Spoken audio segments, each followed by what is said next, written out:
Hi, welcome to the weekly Facebook Live for the event industry. I am your host, Jen Singer, and today we are talking about being decisive.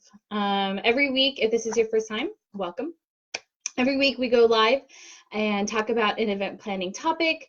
I answer any questions that you have, and actually a lot of the topics that I go over are questions that you bring to me. So thank you.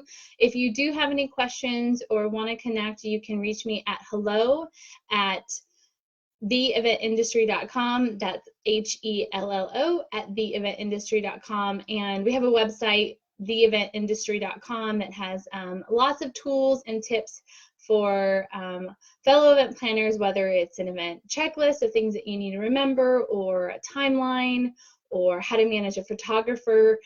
We talk about all those things. Now, sometimes I bring up elements that I'm facing challenges. I have my own event production company, Jen Singer Events, and I am producing events all the time. Tomorrow, actually, in fact.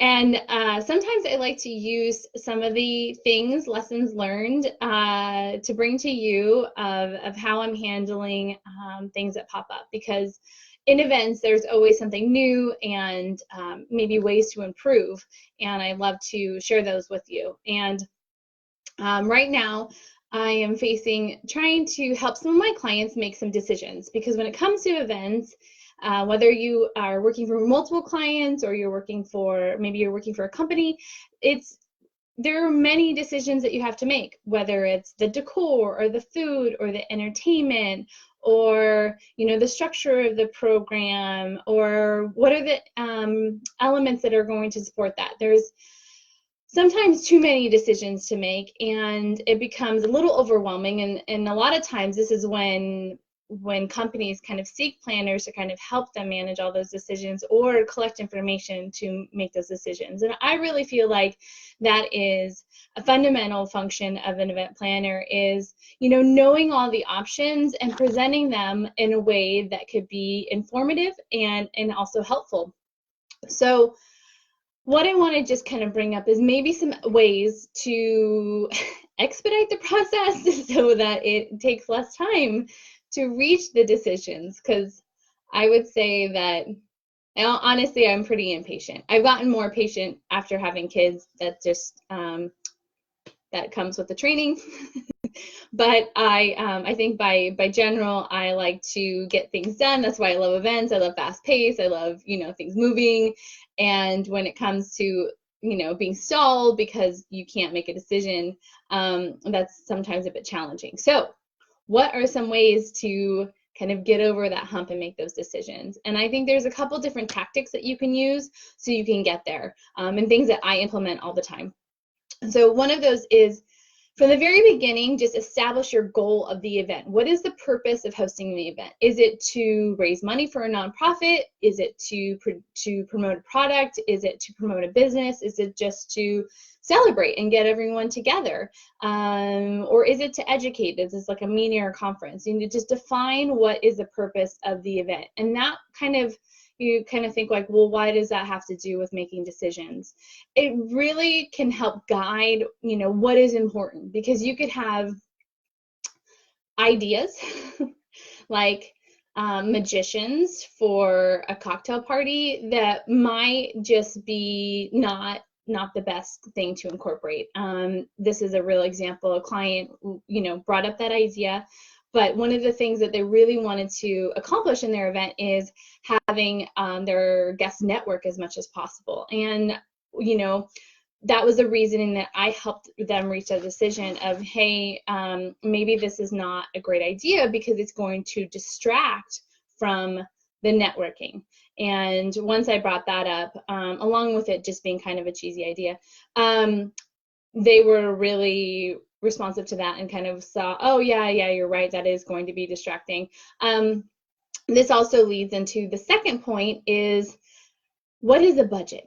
Now, a lot of things will just come down to money, and sometimes you can make the case of like, oh, that's a great idea, but we're already overextended on the budget, so maybe for next time. or maybe not next time. You just say that. It's like with kids, you just say, yeah, later, and it's not later. It's you're just not going to do that. But making the decision could be based on financials of whether or not you have more money in the budget or you can shift things around if it does seem really important, and it's something that you really do need to include. What are some areas of the budget that could be more flexible? So that is a consideration as well. I would also just recommend that you know the details of the event before you're going in to present a lot of these options. Know the costs on some of these things, know where there's wiggle room. Just have your homework done before you're making decisions yourself, whether you're advising on decisions, whether it's rental amounts. You've got the information, you've got a quote. Okay, what's the price difference on those? You're looking at live band versus DJ. Now, making sure that you are pulling together all of those information so you can make informed decisions. So I really think it comes down to establishing the purpose of the event. What is the goal? What are the objectives that you really want to achieve, or your client wants to achieve, or your company that you work for wants to achieve?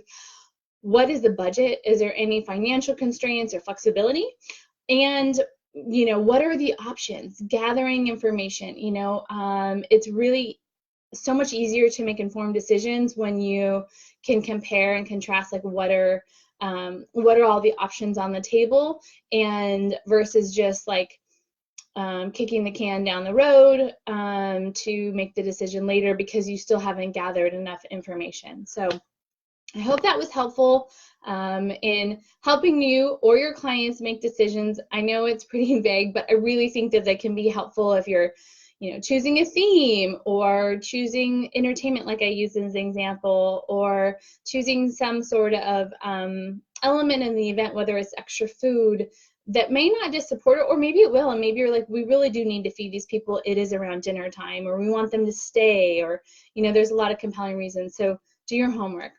All right, thanks for joining us. If you have any questions, you can email me at hello@theeventindustry.com. That's HELLO at eventindustry.com. You can also gather more tools and tips and guides and checklists at theeventindustry.com. And I hope you have a great rest of your day. See you next week.